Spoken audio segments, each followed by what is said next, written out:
All right, Shalom. This is Ahar 1 by Yasharahla of the Lionz Den camp. I want to say Kal Halayim, La Yahweh, by Hashem Yahweh Shai, by Hashem, Harakah Kodash, Ma'amah. Double honor to the elder apostles of GMS and their elders. Shalom to you, Akim, and Akwatim, your children that believe in sincerity and truth around the four corners of the earth. This is Luke 9:62.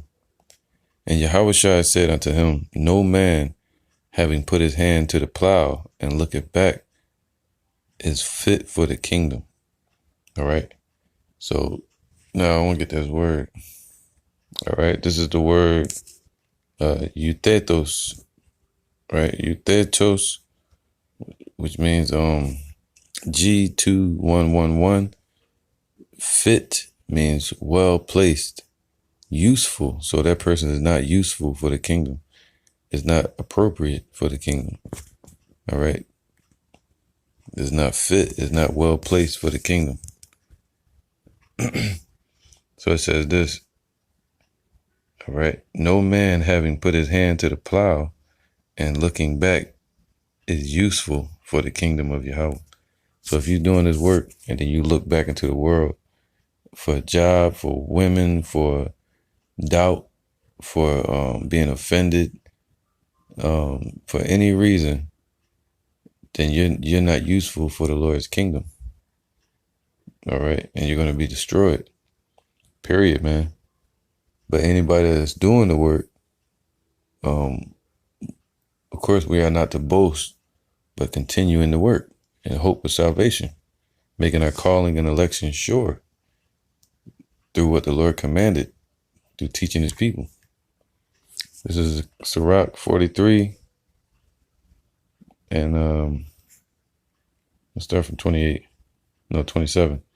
We may speak much and yet come short. Wherefore in some he is all. So even though we teach, and you can teach for thousands of years, all right, or you teach your whole life in these bodies, you still fall short because we only know a piece of the puzzle. We only know what we were informed of. All right. But the Lord, he is all. Verse 28. How shall we be able to magnify him? For he is great above all his works. Yahweh is terrible and very great and marvelous in his power, meaning incomprehensible by the human mind. All right. His ways are not our ways. So the things we know, we only know a portion. All right. 30, it says, when ye glorify the Lord, exalt him as much as ye can. So it's all about exalting him. And when we teach, we exalt Yahweh by Hashem Yahweh Shai and not ourselves. That's the way it's supposed to be. Yahweh Shai, when he came to teach, he didn't exalt himself, he exalted Yahweh. And when we teach, we are to do the same, just like Paul. When ye glorify Yahweh by Hashem Yahweh Shai, exalt him as much as ye can. For even yet will he far exceed. So anything you can exalt him in your spirit or any level, he's going to far exceed that, man. All right? Because our mind can't comprehend how much we're supposed to exalt him. Or what he should be exalted for. We can't comprehend it. And when ye exalt him, put forth all your strength and be not weary, for ye can never go far enough. So if you feel like you came far enough in this truth and you don't have to do the work no more, or if you've grown in the knowledge and you get puffed up, you got a long way to go, man. All right, the Lord said you can never do enough. You can never go far enough in exalting the Lord, man. So if you're not doing this work, man, you're not useful for the kingdom. The Lord said you'll be useful for the fire that's coming here. All right, fuel for the fire. All right.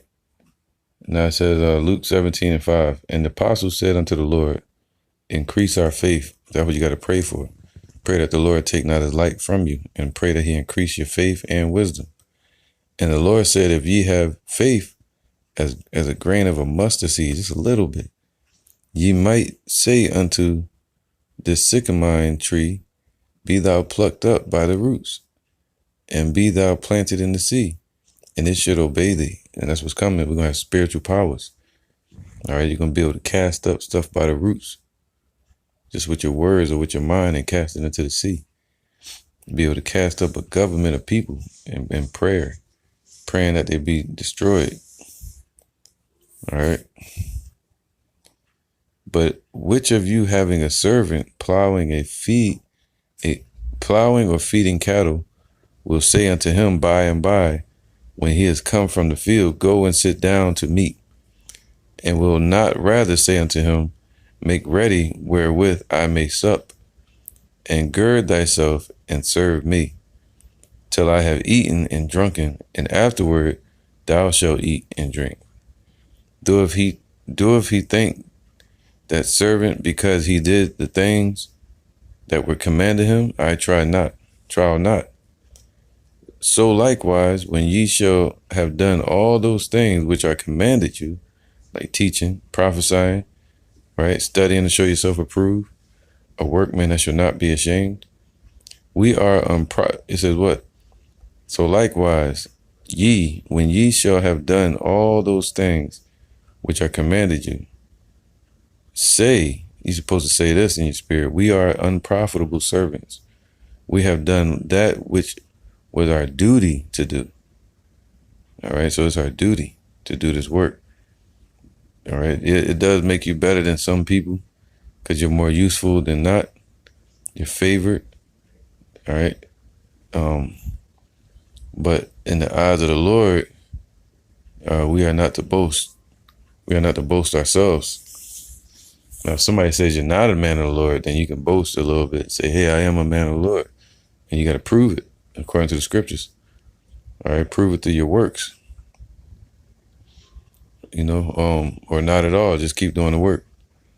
But those that walk away, that come into this truth, man, and they just don't take it serious, man. For whatever reason, they just veer off back into the world. And they think it's a revolving door where they can just walk right back into your camp. But I ain't talking about this camp. I'm talking about this in general. This is just a topic on my spirit. Then they're playing with fire, those type of people. All right. And that's just it. I suggest that the ones that are doing the work, just continue doing the work, but shut that door that they can't come back in, and let them do it on their own. If they want to serve the Lord, let them do it directly.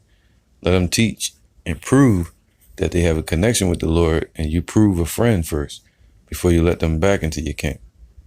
All right. So they should continue in the work. And that shows that they respect the work.